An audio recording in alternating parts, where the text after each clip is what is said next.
Bismillahirrahmanirrahim. Masya Allah, teman-teman. Masya Allah, boleh kita hadir.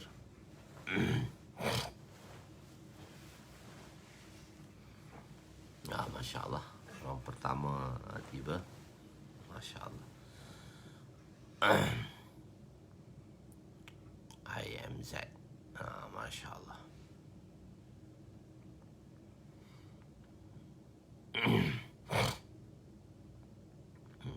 Tuan-tuan boleh, Masya Allah, hadirkan iman dan ihtisab. Yakin kita kepada perintah Allah Subhanahu Wa Taala dan janji baginda sallallahu alaihi wasallam. Dengan ini Allah Subhanahu Wa Taala akan menambahkan ganjaran pahala bagi kita. Masya Allah. Masya Allah.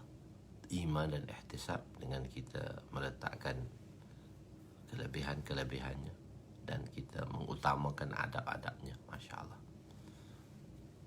Azlin, Pak Sidik, Suhaimi, Zakaria Haji Suhaimi, Nubli, Waalaikumsalam warahmatullahi wabarakatuh. Masya Allah. Rafi'i Nur Syam, Masya Allah. Waalaikumsalam warahmatullahi wabarakatuh. Pagi-pagi ni Ayub Mujio, Masya Allah. Monik Ustaz. Morning Ustaz. Masya Allah. Suzila Adam, Syah Alam, Masya Allah.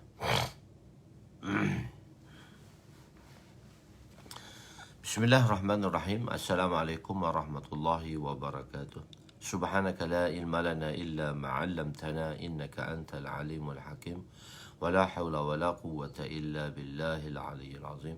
Rabbi yassir wa la tu'assir wa tammim bil khair ya fattah wa bika nasta'in. Nahmaduhu wa nusalli wa nusallim ala rasulihil karim wa ala alihi wa ashabihi al-fatihina bihadihim ila al-haqiqatil majaza. Amma ba'du. A'udzu billahi minasy syaithanir rajim. Bismillahirrahmanirrahim. Wal 'asri innal insana lafi khusr illa allazina amanu wa 'amilus shalihat wa tawasaw bil haqq wa tawasaw bis sabr. Sadaqallahul azim. Wa qala an-nabi sallallahu alaihi wasallam la yu'minu ahadukum hatta yuhibba li akhihi ma yuhibbu li nafsihi. Wa qala an-nabi sallallahu alaihi wasallam naddarallahu imra'an sami'a maqalati فوعاها ثم أداها كما سمع رب مبلغ أو آمن سامع أو كما قال عليهم الصلاة والسلام. Ya, hari ini kita berada di muka surat 359 dalam kitab jilid kedua, Kitabus Salah. Jilid kedua Midrajul Fawadih dalam jilid kedua pada Kitabus Salah pada muka surat 359, hadis yang ke-660-7. Tajuknya ialah setelah diberikan dakwah, sebuah kampung itu tidak akan diserang jika didengari azan. Setelah disampaikan ajaran Islam, lepas tu sebuah kampung tidak akan diserang jika didengari azan. Bismillahirrahmanirrahim. Wa an Anas radhiyallahu anhu قال كان رسول صلى الله عليه وسلم يغير إذا طلع الفجر وكان يستمع الآذان فإن سمع آذانا أمسك وإلا عغار فسمع رجلا يقول الله أكبر الله أكبر قال رسول صلى الله عليه وسلم على الفطرة ثم قال أشهد أن لا إله إلا الله قال رسول صلى الله عليه وسلم خرجت من النار فنظروا إليه فإذا هو راعي معزن. Rawahu Muslim. Sayyidina Anas radhiyallahu anhu meriwayatkan bahawa Rasulullah sallallahu alaihi wasallam bersabda, Nabi akan menyerang sesuatu tempat apabila tiba waktu terbit fajar. Maka baginda akan memastikan adakah di sana terdapat azan. Apabila baginda mendengar azan, baginda tidak akan menyerangnya. Jika tidak, baginda akan meneruskannya. Maka pada ketika itu baginda telah mendengar seorang lelaki melaungkan Allahu Akbar, Allahu Akbar. Baginda bersabda atas Baginda bersabda atas agama Islam. Kemudian lelaki itu melaungkan asyhadu an la ilaha illallah. Maka baginda bersabda, kamu telah keluar daripada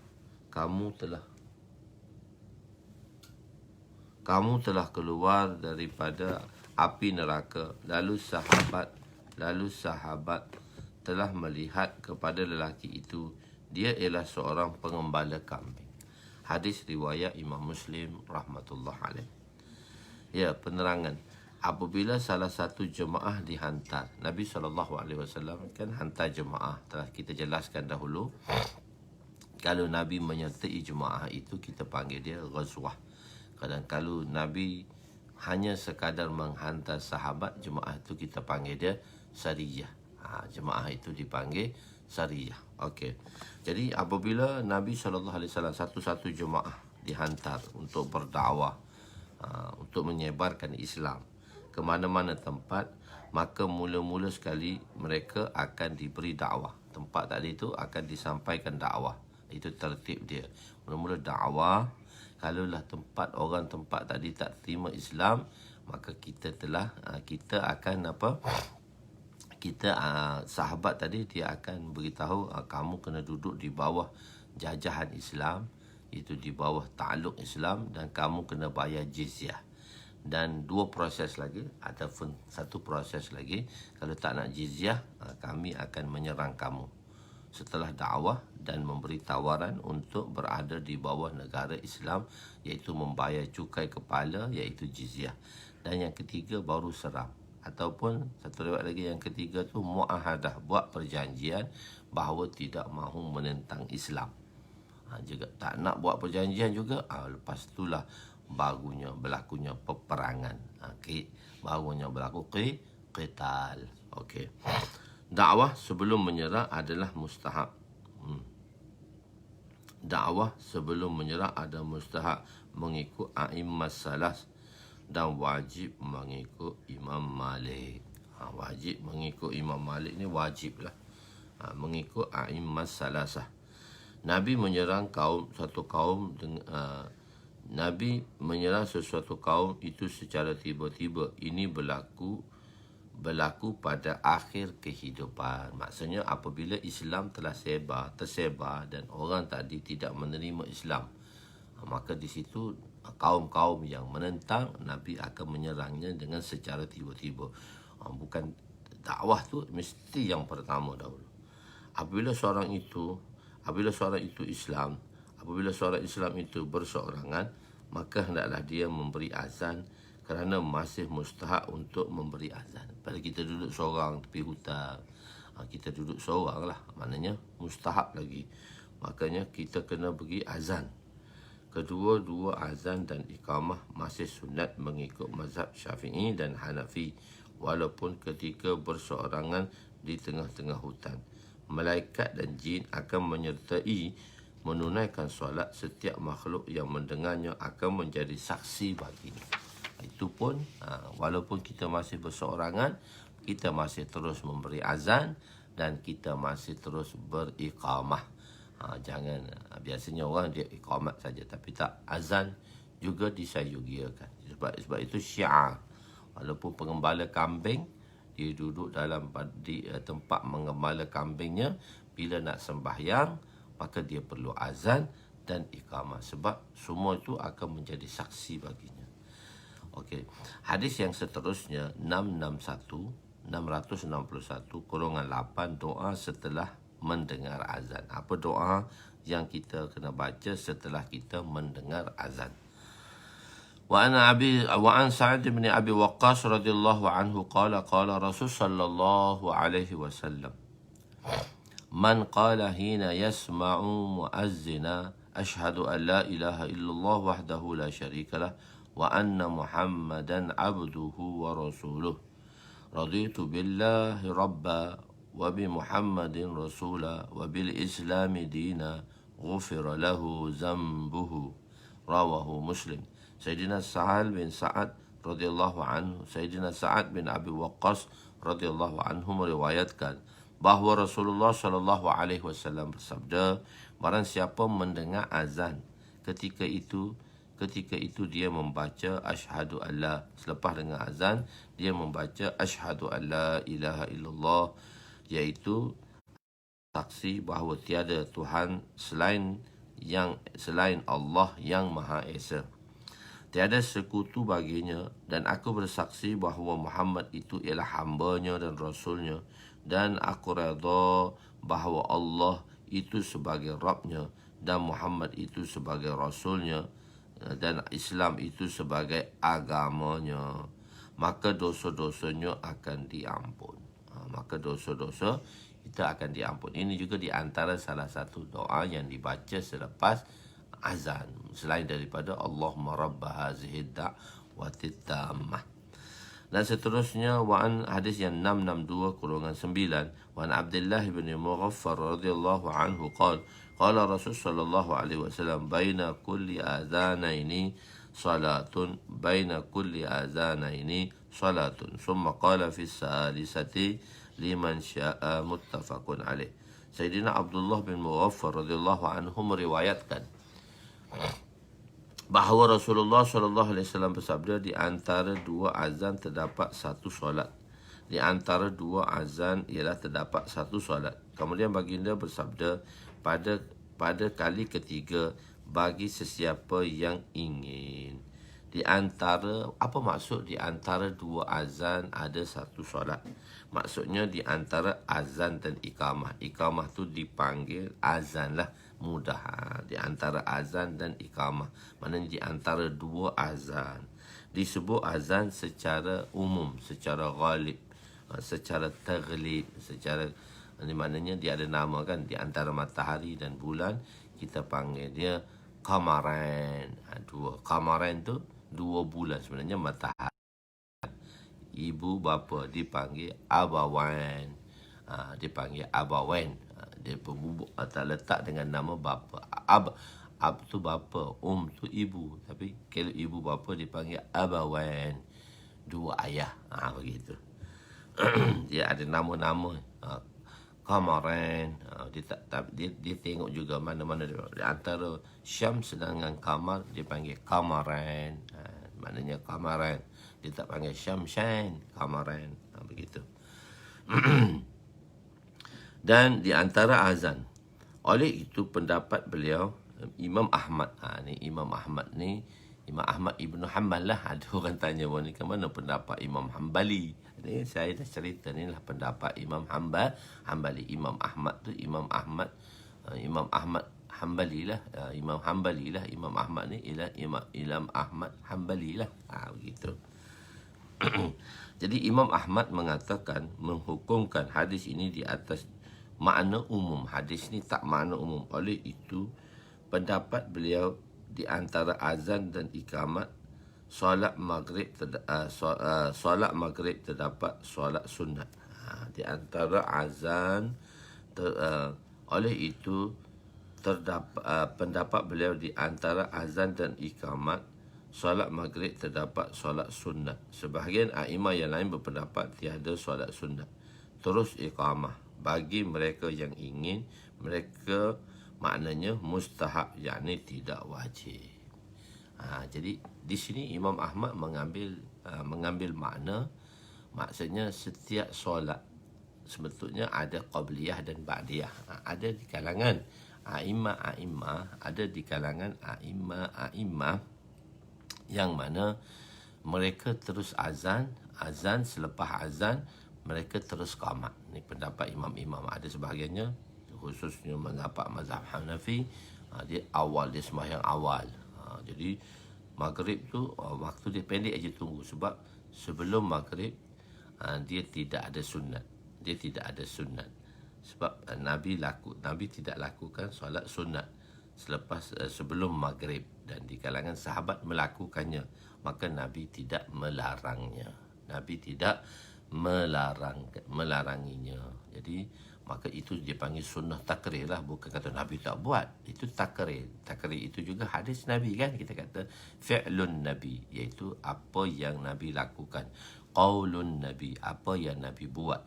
dan taqrirun Nabi, iaitu taqrirun Nabi itu juga kita panggil hadis hadis marfu', iaitu hadis marfu' yang mana sanad itu telah sampai kepada intiha ila Nabi sallallahu alaihi wasallam. Jadi sekarang minda kita ialah bila kita kata sunnah Rasulullah itu ialah apa yang Nabi buat.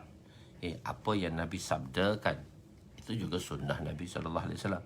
Jika ulama mengatakan jika hadis sabdaan Nabi dengan hadis larangan Nabi, Nabi melarang dan Nabi lakukan, maka hadis larangan dengan qaul itu diutamakan dibandingkan dengan hadis fi'li, hadis yang Nabi buat. Ada perbuatan yang Nabi buat, ada perbuatan yang Nabi larang. Maka di situ kita rajihkan, maka kita utamakan lagi hadis larangan melalui qaul dibandingkan dengan hadis dilakukan. Jadi sebab itu kita katakan orang-orang bid'ah mengatakan ni Nabi tak buat, Nabi tak buat. Tak. Nah, sunnah Nabi ni tak, bukan semestinya Nabi buat. Apa yang Nabi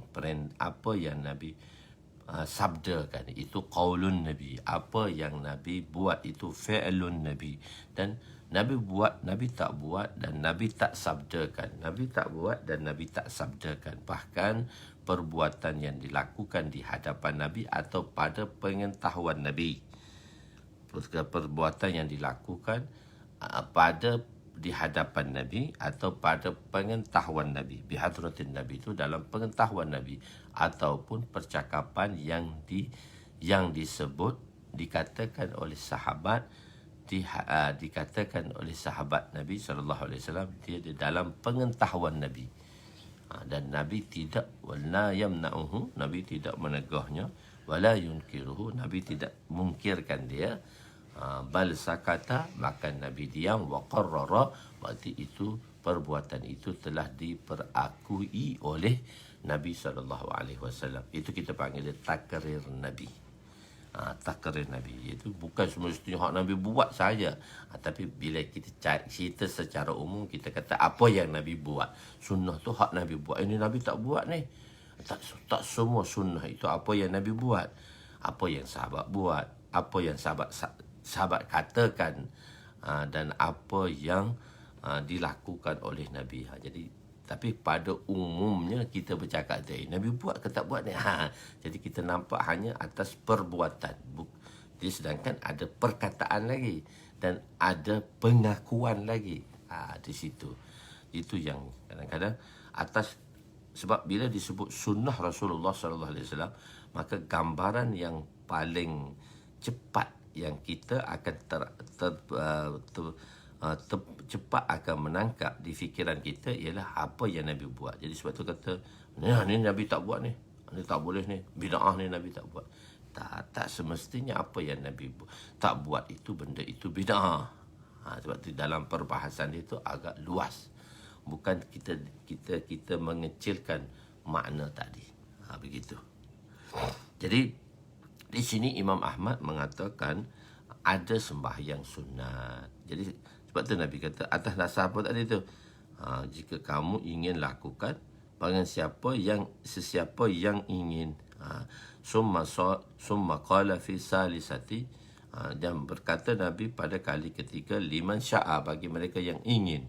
Jadi mengikut pendapat Imam Ahmad di sini, bagi mereka yang nak buat sembahyang sunat sebelum sembahyang sunat maghrib, sembahyang qabliyah maghrib, sembahyang sunat qabliyah maghrib, maka boleh buat. Jadi ada amalan tadi, dan nanti insyaAllah kita akan belajar lagi ke hadapan sedikit. Khair. Jadi fasal yang ketiga, iaitu fasal yang kedua, hadis yang ke-663 kurungan 10. Tanggungjawab iman dan muazzin. Tanggungjawab imam dan apakah tanggungjawab muazzin. Wa an Abi Hurairah radhiyallahu anhu qala Rasul sallallahu alaihi wasallam, al-imamu dhaminun wal muazzinu mu'tamanun. Allahumma arshidil a'immata waghfir lil muazzinin. Rawahu Ahmad wa Abu Daud wa Tirmizi wa Syafi'i wa fil ukhra lahu bil lafzil masabih. Sayyidina Sayyidina Abu Hurairah radhiyallahu anhu meriwayatkan bahawa Rasulullah sallallahu alaihi wasallam bersabda, seorang imam itu penjamin dan seorang muazzin itu ialah orang yang diberi amanah. Ya Allah, berilah petunjuk kepada imam-imam dan ampunilah dosa para muazzin. Ini Nabi doa. Hadis riwayat Imam Ahmad Hambali. Imam Ahmad ditanya ni mazhab Imam Ahmad tak ada ke? Ni hadis yang riwayat Imam Ahmad, Imam Abu Daud, Imam Tirmizi dan Imam Syafi'i.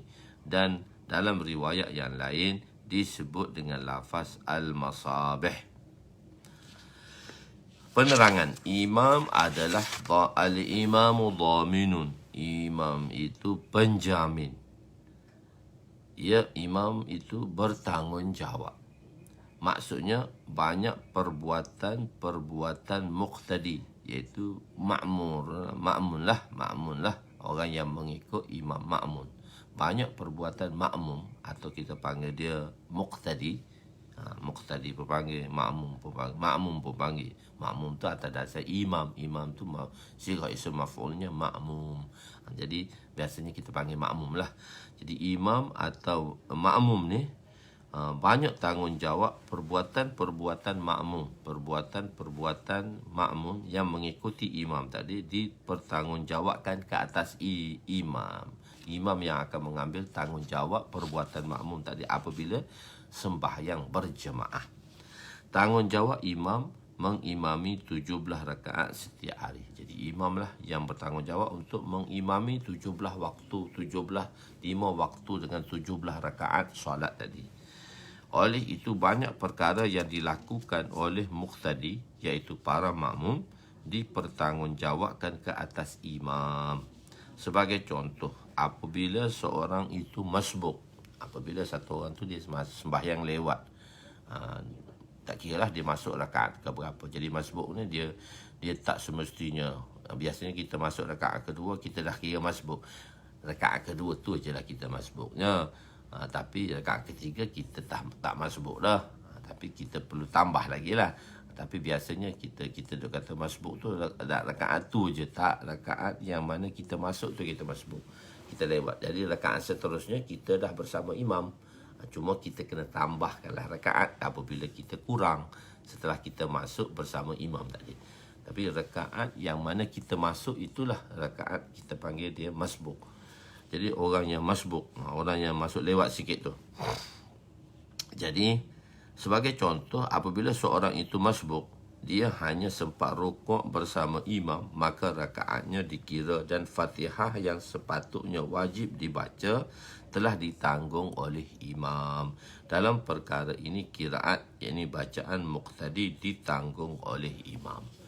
Jadi begitulah juga bacaan tadi. Kalau kita mazhab Syafi'i, dia tak perlu baca lagi dah. Kalau dia orang lewat masuk masbuk, dia tak perlu baca. Sedangkan Fatihah bagi kita adalah wajib. Fatihah bagi kita tadi adalah wajib. Dalam perkara ini terdapat ikhtilaf. Terdapat ikhtilaf di kalangan imam-imam. Mengikut mazhab Imam Abu Hanifah, imam menanggung bacaan Fatihah muqtadi. Jadi maksudnya, kalau mazhab Hanafi, iaitu imam tak perlu baca muqtadi. Jadi makmum tak perlu baca Fatihah. Makmum tu Fatihah dia ditanggung oleh imam. Bukan semestinya dia masbuk. Selepas dia jadi imam, selepas dia jadi makmum di belakang imam, maka segala bacaan muqtadi akan ditanggung oleh imam. Jadi muqtadi tidak perlu baca baca Fatihah di belakang imam. Mazhab Imam Syafi'i tak mengatakan makmum tu walaupun dia duduk belakang imam, dia wajib membaca Fatihah. Cuma tak wajib itu pada rakaat yang mana dia masbuk. Pada rakaat rakaat seterusnya dia tidak masbuk, atau pada awalnya dia tidak masbuk, maka dia perlu membaca Fatihahnya. Sebab dalil kita la salata illa bi Fatihatil kitab. Hadis ini ialah hadis sahih dan khabari wahid. Khabari wahid saya telah jelaskan, maka salah satu dari antara rawinya tu, di antara perawi-perawi hadis ini, salah satu zaman ada seorang rawi sahaja. Oleh yang demikian, al-imamu dhaminun, orang yang tinggi bertanggungjawab ke atas orang yang rendah. Atas dasar ini, orang yang menunaikan solat fardu boleh menjadi imam kepada orang yang menunaikan solat sunat. Perbahasan ini akan dibahas nanti di dalam bab solat. Bab solat lagi lah, bab yang akan datang, bab makmum dengan bab yang ni kita panggil dia bab kaifiatus solat tadi. Dia akan dibahaskan di sana nanti. Muazzin, al-muazzinu mu'taman. Muazzin ini ialah orang yang diamanahkan dengan bermula dan berakhirnya waktu, sebab dia bertanggungjawab untuk mengazankan. Bila dia azan, itu tanda masuk awal waktu dan tanda berakhirnya waktu sebelumnya. Begitu juga orang yang berbuka puasa dan memulakan puasa subuh azan. Maknanya tak boleh makan dah, maghrib azan, maka boleh berbuka dah, bergantung kepada muazzin. Sebab dulu tak ada radio dan sebagainya, tak ada komunikasi. Okey. Asal azan diberikan di tempat yang tinggi. Azan ni diberi di luar masjid, di tempat yang tinggi, di atas bumbung-bumbung rumah, di atas menara-menara. Apabila berada di tempat yang tinggi, dia diamanahkan untuk tidak melihat sekitarnya, terutama aurat rumah dan wanita. Bila duduk tempat tinggi, muazzin ni dia akan naik atas. Atas menara. Dia akan azan dulu, azan di atas menara untuk melaungkan suara yang kuat. Sebab masa tu tak ada loudspeaker. Jadi bila naik, dia akan nampak rumah di sekeliling tu. Kawasan-kawasan rumah di sekeliling tu. Kan orang dulu, rumah dia ada pagar. Rumah dia kan dia ada tembok, dia ada pagar. Lepas tu masuk tu tak rumah lagi. Masuk tu perkarangan rumah. Dia panggil sahan. Dia panggil beranda. Panggil sahan atau beranda. Lepas tu baru masuk rumah. Macam tu. Macam rumah banglo kan. Rumah banglo tu kan dia ada pagar kat luar. So dia ada kawasan. Dan barulah masuk rumah. Jadi pagar tu dia tertutup. Pagar tu tertutup. Bila pagar tertutup, jadi wanita-wanita dalam rumah tadi, dia keluar di dalam pagar tadi, dia tidak menutup aurat yang sempurna. Dia tak menutup sebagaimananya sebab dia berada dalam rumah. Tapi kawasan tu dah lapang, tapi orang luar tak nampak sebab ada tembok tadi. Jadi bila muazzin naik, muazzin kena jaga mata dia tu, jangan tengok di kawasan rumah orang, di dalam pagar tadi. Wanita, anak-anak dara, dan juga aurat-aurat mereka jangan dilihat. Jangan lihat aurat dalam rumah tu. Mungkin dia tengok, dia masuk rumah tu, dia tengok. Jadi rumah tu pun juga aurat. Jadi bila kita duduk di luar, kita tak boleh nampak, kita tidak boleh melihat perkara dalam rumah tadi. Sebab tu rumah tu ditutup. Jadi kadang-kadang orang tu dia buka pintu, jadi nampak aurat rumah dia tadi. Jadi rumah tu pun aurat. Jadi sebenarnya kita kena jaga pandangan kita. Begitu. Jadi muazzin ni, oleh kerana dia memberi azan, dia yang beri azan, maka dia diamanahkan untuk tidak melihat pada persekitaran tadi. Dia hanya nak bangun orang yang Masya Allah tidak melihat ke sana ke sini. Jadi dia diamanahkan untuk tidak melihat sekitarnya, terutama aurat wanita dan wanita. Ulama berselisih pendapat antara imam dan muazzin, manakah yang lebih afdal. Satu pendapat mengatakan imam lebih afdal kerana sunnah Rasulullah adalah imam, dan juga doa Nabi supaya Allah memberi irsyad, yakni petunjuk kepada imam, sedangkan muazzin dikurniakan maghfirah saja, iaitu keampunan.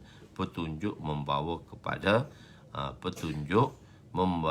kepada pengampunan yang besar. Petunjuk ni, bila dapat petunjuk, dia akan dapat ampun lebih lagi lah. Begitu. Fadilat azan selama 7 tahun. Ni sekurang-kurang jadi muazzin tu 7 tahun.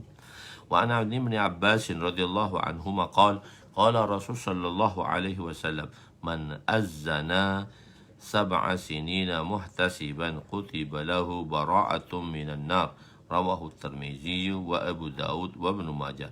Sayyidina Ibnu Abbas radhiyallahu anhuma meriwayatkan bahawa Rasulullah sallallahu alaihi wasallam bersabda, barang siapa yang azan selama 7 tahun dengan ihtisab, iaitu mengharapkan ganjaran daripada Allah. Tengok ni. Muhtasiban. Dia masuk dah. Azan. Jadi kan imanan man shama ramadana imanan wahtisaba. Wahtisab, ihtisab pun boleh, ataupun kita panggil muhtasiban. Muhtasiban tu ism fa'il. Ihtisab tu ialah perkataan masdar. Kadang-kadang masdar memberi makna ism fa'il. Daraba fi'il. Yadrib, daraba fi'il madhi, iaitu past tense. Yadribu fi'il mudhari', iaitu future tense. Dan future tense dan present tense. Mudhari' ni dari dua, future tense dan present tense. Sedang dan akan. Dan madhi itu telah lepas. Daraba yadribu fi'il madhi, lepas tu yadribu fi'il mudhari'. Darban. Darban itu perkataan basic, masdar, fahuwa darban fahuwa daribun. Daribun itu ialah ism fa'il. Kadang-kadang ism fa'il. Darban memberi makna daribun, ism fa'il. Duriba yudrabu darban fadhaka madrubun. Kadang-kadang darbun itu memberi makna madrub, ism maf'ul. Muhtasiban atau ihtisab sama, di segi sirah je berbeza, tapi makna dia sama. Kadang-kadang ihtisab memberi makna muhtasib. Ihtisab memberi makna muhtasib. Ihtisab tadi, sebab tu Ustaz dah bracket dah dalam kurungan, iaitu mengharapkan ganjaran daripada Allah. Mengharapkan ganjaran. Ni kalau terjemah biasa, mengharapkan ganjaran, iaitu meyakini janji-janji Allah. Harap ganjaran tu apa maksud dia? Yakin pada janji-janji Allah. Jadi biasanya terjemah ihtisab ni mengharapkan ganjaran lah, nak dapat pahala tu. Orang kata, orang silap faham tu, orang kata mengharap pahala, tak ikhlas buat tu semata-mata kerana Allah. Tak, mengharap ganjaran ini maksudnya yakin pada janji. Mana? Sebab apa kita kena yakin pada janji? Sebab ada satu firman Allah lagi, inna wa'dallahi haqqun. Sesungguhnya janji Allah itu mesti kamu benarkannya. Janji Allah itu mesti kamu benarkannya. Itulah sebab tu. Jadi sebab itu ihtisab tadi. Jadi dengan kita sembahyang, dengan kita menjadi muazzin pun kita perlu ada ihtisab. Sebab tu kan hari-hari Ustaz pesan pada tuan-tuan semua dan tuan-tuan dan puan-puan, tuan-tuan masya-Allah, hadirkan iman, hadirkan ihtisab dalam diri kita. Jadi sebab banyak perkara-perkara yang mesti, perbuatan-perbuatan yang kita lakukan mesti ada iman dan ihtisab. Jadi di sini dia tak sebut dua kali lah. Dia tak sebut iman dan ihtisab. Maksudnya seorang beriman tu sudah yakin dah kepada perintah Allah, dan kedua lagi ihtisab, meyakini janji Allah. Kan? Hadis ke-665 kurungan 12, keredaan Allah kepada pengembala kambing. Kenapa Allah meredai pengembala kambing? وعن عقبة بن عامر رضي الله عنه قال رسول صلى الله عليه وسلم يعجب ربك من راعي غنم في رأس سقية لجبل يؤذن بالصلاة ويصلي فيقول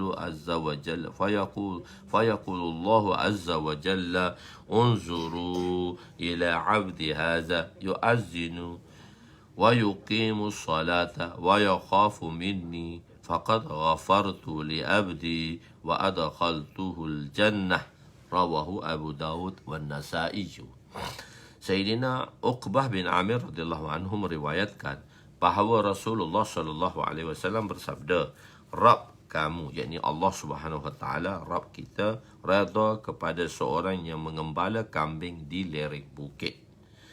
melakukan azan walaupun duduk di lereng bukit tapi masih lagi berazan untuk memanggil orang bersolat. Masih lagi azan beritahu dah masuk waktu dan nak panggil kawan-kawan yang mana mengembala bersama. Maka Allah Subhanahu Wa Taala berfirman, lihatlah kepada hamba-Ku ini, dia azan dan mendirikan solat.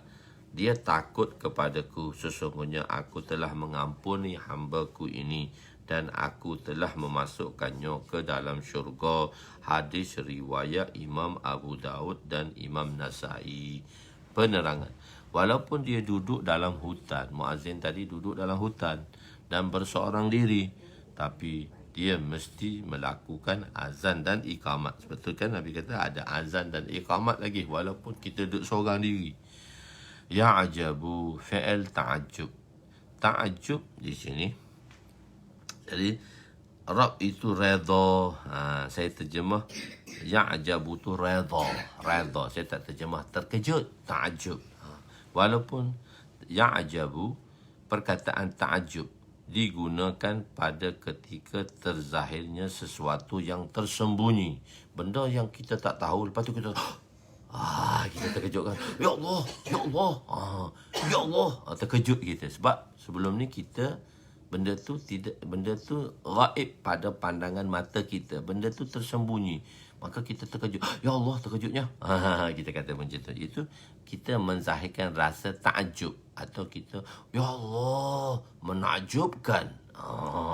Bila kita tengok sesuatu yang surprise, bila kita tengok sesuatu yang surprise, maka kita kata, ya Allah, menakjubkan. Itu maksudnya takjub. Kalau bagi kita manusia lah. Akan tetapi tiada perkara tersembunyi. Allah Ta'ala bagi dia tu, tak ada perkara yang tersembunyi. Bagi Allah tu, semua Allah Ta'ala tahu. Semua perkara, tak ada tersembunyi. Kita tu sebelah lepas tersembunyi dan dia dapati tahu dengan secara tiba-tiba. Perkara itu menakjubkan kita. Menakjubkan kita. Merasakan kita rasa pelik dan takjub. Bagi Allah tidak ada semua yang tersembunyi. Maka perkataan itu ditakwilkan, ditafsirkan kepada Allah. Kita kata redha. Takjub tu Allah rasa takjub dengan hamba-Nya. Mana boleh Allah takjub dengan kita? Maksudnya Allah redha. Allah redha. Maka takjub ditakwilkan sebagai keredaan Allah. Maknanya isyarat takjub tadi, takwil takjub tu redha. Apabila dilaungkan azan, apabila azan dilaungkan dan solat didirikan, malaikat dan jin juga akan turut bersama menunaikan solat tersebut. Malaikat kan hadir untuk sembahyang. Jin-jin Islam pun datang juga nak sembahyang. Jin pun dia diperintahkan oleh Allah SWT. Apa dia tu?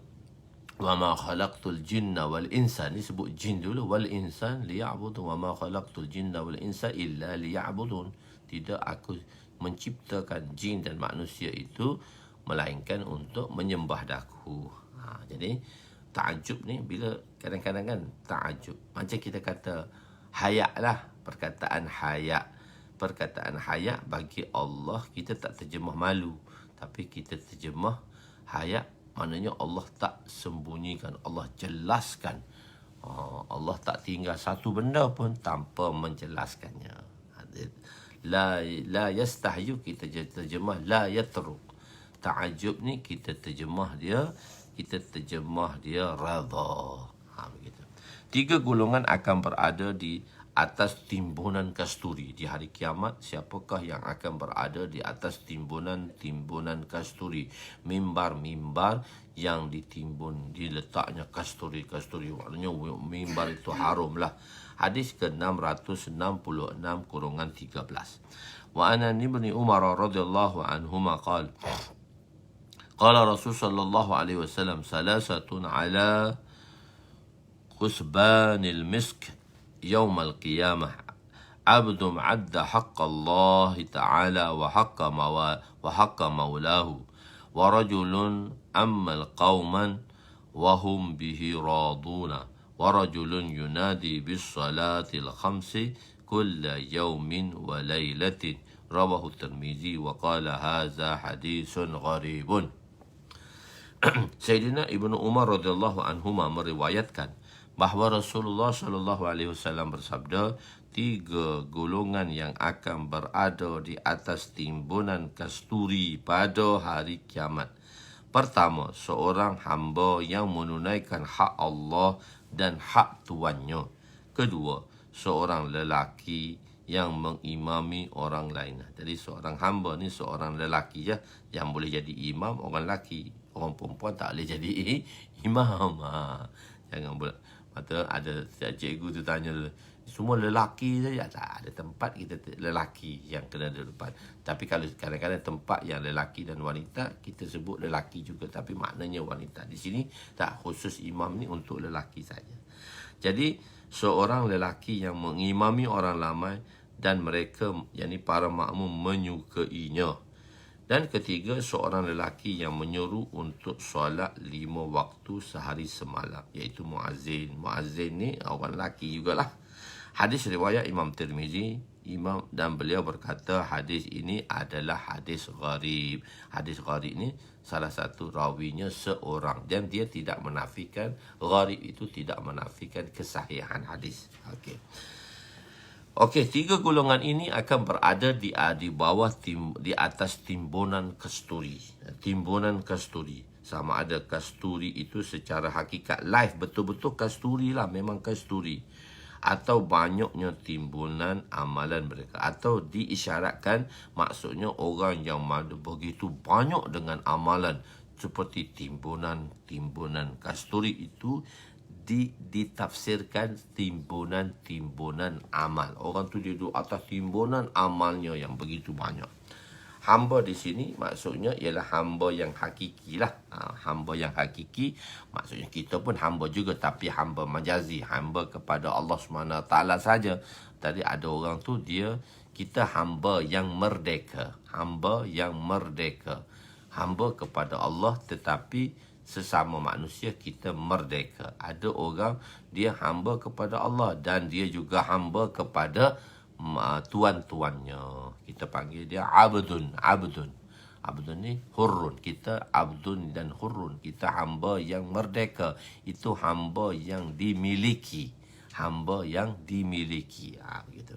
Jadi maksud di sini hamba hakiki yang menunaikan hak maula hakikinya.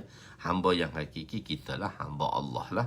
Dan kita menunaikan hak Allah SWT, iaitu Allah, dan maula majazinya. Dan maula majazinya, iaitu tuan dia yang memiliki dia, iaitu tuannya di dunia ini. Maka dia mendapat ganjaran yang besar kerana beratnya mujahadah untuk menyukakan kedua-duanya. Nak sukakan Allah, nak sukakan tuannya. Tetapi dia ni orang special yang boleh menyukakan Tuhan, menyukakan Allah dan menyukakan tuannya. Maka orang ni nanti di hari kiamat nanti Allah kata amalnya begitu banyak, atau dia berada di atas timbunan kasturi. Kedua, imam. Kedua, orang yang jadi imam. Imam yang soleh kerana kebaikannya, maka dia disukai oleh orang ramai. Imam yang disukai. Apabila seorang itu menjadi imam, maka hendaklah dia menjaga akhlaknya dan lebih ihtiyat, iaitu berjaga-jaga kerana kedudukannya. Bila satu orang tu dia dah jadi imam, so dia kena jagalah semua. Dia tak boleh dah makan kat kedai, dia tak boleh dah, maksudnya perbuatan-perbuatan perbuatan biasa yang dilakukan oleh orang-orang lain, walaupun perbuatan tu harus, tapi oleh kerana dia seorang imam, maka dia perlu dah jaga perkara-perkara tadi. Maknanya, tak, tu imam tu, dia tak duduklah ke kedai kopi. Kejap-kejap datang minum air tu okey lah. Ni duduk bual kedai kopi macam mana orang lain berbual kat kedai kopi. So dia tak ada lagi dah perkara-perkara itu. Duduk di kafe. Sekarang tak ada kedai kopi dah, duduk kafe. Imam duduk kafe.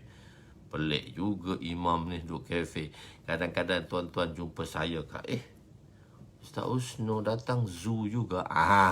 Kadang-kadang datang zoo juga. Pelik, katakan Ustaz boleh datang kat sini. Pelik. Kadang-kadang. Jadi sebab dia orang awam rasa tak munasabah. kehadiran seorang imam di situ. Tak munasabah. Walaupun kehadiran di situ tidak mendatangkan dosa, tapi tak sesuai kerana jawatan tadi. Okey. Imam ialah jadi apabila seorang itu menjadi imam, maka hendaklah dia menjaga akhlaknya dan lebih berhati-hati kerana kedudukannya tadi. Kerana kedudukannya sebagai imam kepada ahli qaryahnya. Dia tidak lagi seperti orang biasa. So, dia taklah lagi orang biasa dah. Dia macam orang lain dah. Dia juga perlu mengambil tahu keadaan mukimnya. Tetapi dia kena tahu setiap anak mukim dia sembahyang ke, tak sembahyang ke. Pandai kalimah ke, tak pandai kalimah ke. Fatihah tahu ke, tak tahu ke. Ada satu imam datang kat Seri Petaling bila saya kata, belum kita imam-imam ni perlu juga kena pergi ke rumah anak mukim dia. Pergi ke rumah anak mukim dia, kena tahu. Bukan dia jadi imam kat masjid saja, dia kena pergi buat ziarah tu. Kena kenal tu. Anak mukim dia pandai tak Fatihah, itu tanggungjawab dia tu. Ustaz Zaki tu imam dia kat sini. Ustaz Zaki ada ke tak pagi ni, mungkin dia ada kuliah kot. Ustaz Zaki, jangan lupa imam tu dia kena tahu anak mukim dia. Pandai tak baca Fatihah. Sembahyang tu lulus tak lulus. So semua tanggungjawab imam. Tapi kita kena kebersamaan lah dengan ahli qaryah tadi, dan kebersamaan lah dengan AJK masjid tadi. Begitu. Dia juga perlu mengambil tahu keadaan mukimnya. Ada satu perkara yang salah jika imam hanya mengimam. Adalah satu perkara salah. Perkara tu tak manis. Jika imam hanya mengimami orang ramai dan terus pulang ke rumah tanpa mengambil tahu al-ehwal orang ramai. Dia kena tahu. Cuma dia kena jaga perbuatan-perbuatan dia tadi. Untuk melakukan amar ma'ruf dan nahi mungkar, dia perlu bersama orang ramai dan menjaga hati mereka. Perlu pada orang ramai. Ulama berselisih pendapat mengenai mereka yang berkhidmat untuk orang ramai, sama ada boleh mengambil imbuhan atas kerja yang dilakukan atau tidak. Jadi imam ni dia kena ambil tak? Fatwa terakhir. Imam Abu Hanifah kata kalau baca Quran tak boleh, kalau mengajar Quran tak boleh. Tapi fatwa terakhir mazhab Imam Abu Hanifah dan fatwa mazhab Syafi'i harus untuk mengambil imbuhan di atas kerja tadi. Jadi muazzim ke, jadi imam ke, boleh kita ambil imbuhan. Boleh ambil imbuhan. Tak boleh orang kata dia tak boleh ni semata-mata kan. Tak, imbuhan kena tahu. Kalau imam kampung tu dah lah tak ada imbuhan. Jadi tuan-tuan lah yang bertanggungjawab untuk mengetahui keadaan imam-imam kampung surau tuan-tuan tu. Ada tak makan dia, ada tak minum dia. Jadi kena raikanlah imam tu. Kadang-kadang imam ni Masya Allah, orang dia tawaduk. Dia tak pernah cerita pun apa masalah dia. Dia tak pernah cerita pun apa kesusahan dia. Dia tak pernah cerita pun sakit demam dia kepada tuan-tuan. Tadi tuan-tuan lah yang kena, para makmur lah yang telah mengikut dia di belakang tadi. Tuan-tuan sembahyang belakang dia. Tuan-tuan orang kata begini-begini kat imam, tapi tuan-tuan kena perlu jaga imam-imam tadi. Khususnya imam-imam kampung lah, yang mana tak ada imbuhan pun, surau yang tak beri imbuhan pun. Jadi ini tanggungjawab kita lah. Bukan tuan-tuan lah, tanggungjawab saya dan tuan-tuan lah untuk kena raikan imam-imam tadi. Kena jaga dia, tanya dia macam mana anak dia, persekolahan anak dia, macam mana rumah dia, adakah keperluan-keperluan yang asas yang perlu kita bagi kepada dia, ada tak perlu kita sampaikan, ada tu barang-barang mentah yang kita sampaikan ke rumah dia. Takkanlah satu kampung tu atau satu qaryah tadi, atau satu kawasan tadi, satu kawasan perumahan tu ada yang lebih kurang rumah dia beratus-ratus, tak boleh nak jaga imam tu seorang. Jadi tuan-tuan kena perhatikan apakah keperluan-keperluan dia. Bukan dia imam-imam ni dia menjaga keperluan ibadat tuan-tuan, mengimami tuan-tuan. Masya Allah, itu masa yang dia berikan kepada tuan-tuan. Maka tuan-tuan lah yang mana Allah anugerahkan, Masya Allah, dengan sedikit sedikit harta yang Allah anugerahkan. Allazina yunfiqun, orang yang menginfakkan, harta yang Allah SWT bagi. Allazina yu'minuna bil ghaib. Jadi orang yang beriman kepada Allah, dan orang yang mana Allah Subhanahu Wa Taala memberi rezeki pada tuan-tuan dengan pekerjaan tuan-tuan, dengan kebolehan tuan-tuan, tuan-tuan dapat anugerah daripada Allah dengan harta yang lebih, maka berilah kepada imam-imam tuan-tuan ni. Tuan-tuan kena jaga, kena tahu hal ehwal. Imam kadang-kadang nak marah aja kat imam. Kesian kat imam. Dialah yang menjaga hal ehwal ibadat tuan-tuan. Jadi tuan-tuan lah kena jaga mereka ni. Tuan-tuan lah yang kena jaga ulur. Awal-awal bulan tu bersalam dengan imam tu, ulur. Kalau orang kampung dulu kita panggil samah dua. Samah dua. Maknanya samah tu 5 sen lah. RM1 kita panggil samah. Kelantan kita panggil samah. Samah tu 5 sen lah. Maksudnya adalah bersalamnya dengan imam. Takkanlah anak makmum 100 orang, 200 orang. Kalau bersalam RM20 seorang ke, RM50 seorang ke, apa salahnya? Ra'i kan. Ni kita tak pernah tengok. Pernah tak tuan-tuan bagi duit kat imam-imam kampung tu? Pernah tak tuan-tuan bagi kat imam-imam tuan-tuan tu? Bersalam ke? Ni kerja besar lah. Tapi tak pernah bagi. Ni saya perlu ingatkan kepada tuan-tuan. Tuan-tuan ingat, tuan-tuan mari dengan kereta Mercedesnya, tuan-tuan mari dengan welfare-nya kat Maya Masjid. Imam mari dengan motor buruk je. Mari dengan motor buruk je. Tak salam lah. Tak apa. Tanya tu imam. Account. Sekarang online kan, tanya Pak Imam tu online. Pak Imam, nombor Pak Imam nombor bank Pak Imam tak boleh salah. Tak pernah. Tak boleh macam tu. Itu adalah tugas makmum. Sekarang kita duk tengok tu imam tu je jadi tugas pada kita. Itu imam tu kena jadi imam pada kita. Apa imam lewat datang hari ni. Tak pernah pun makmur. Tuan-tuan kena perhatikan. Sebab dia tak ceritakan apakah dia tak ceritakan apa masalah dia pada tuan-tuan.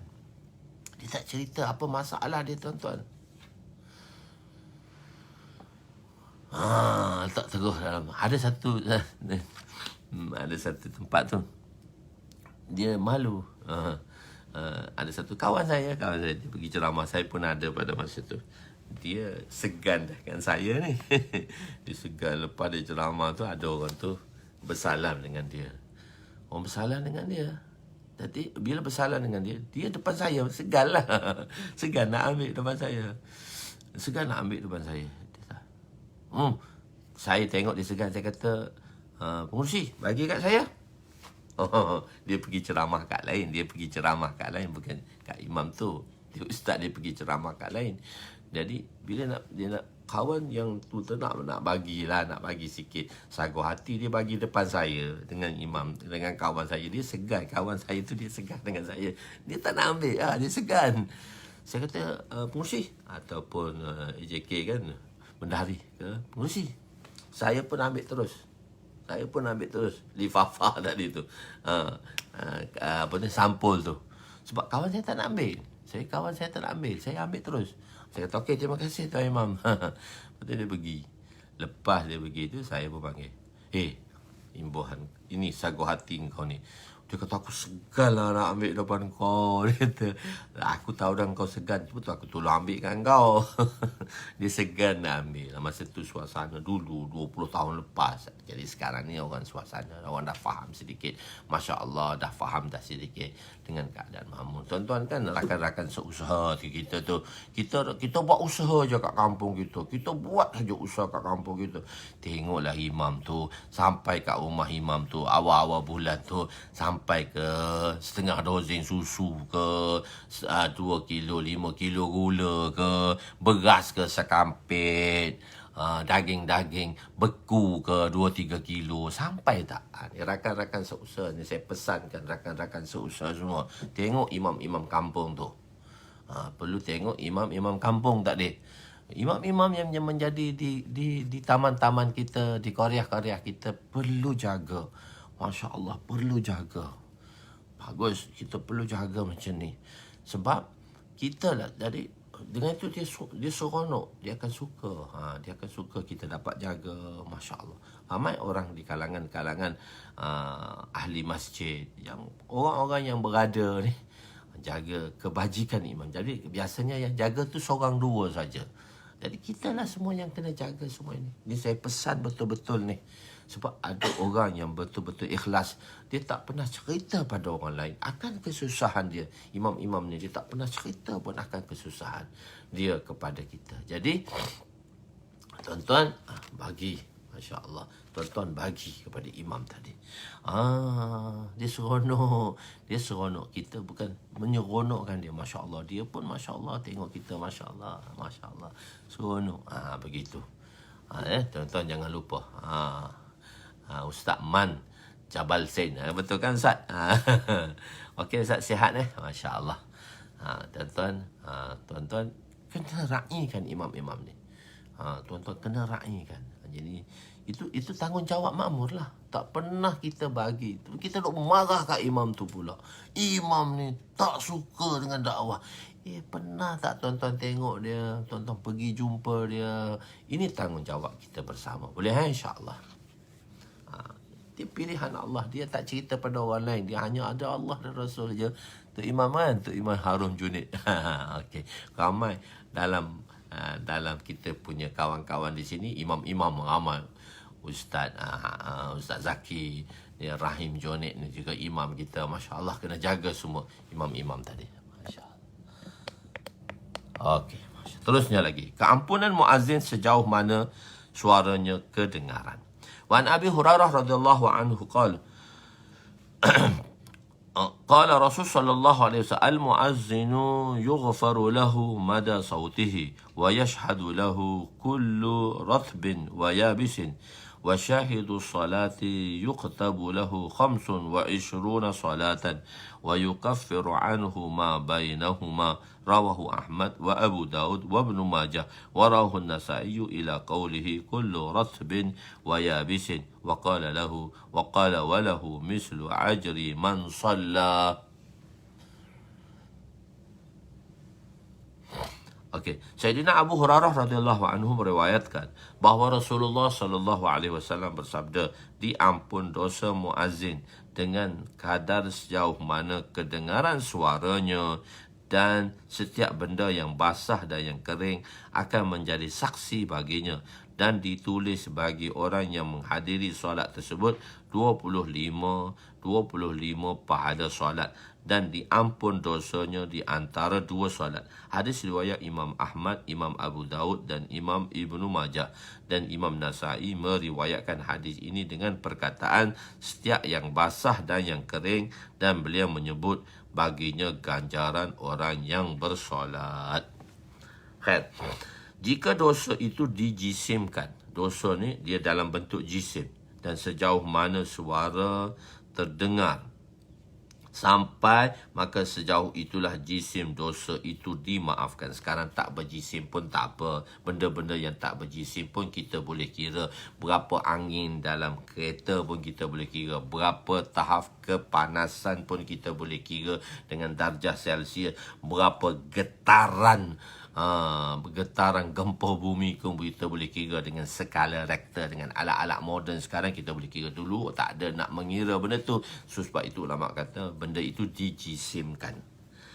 Maka makna kedua ialah azan yang kedengaran di kawasan itu akan menghapuskan dosa yang dilakukan di kawasan tersebut. Makna ketiga ialah semua dosa diampunkan, melainkan dosa besarlah yang perlu kepada taubat.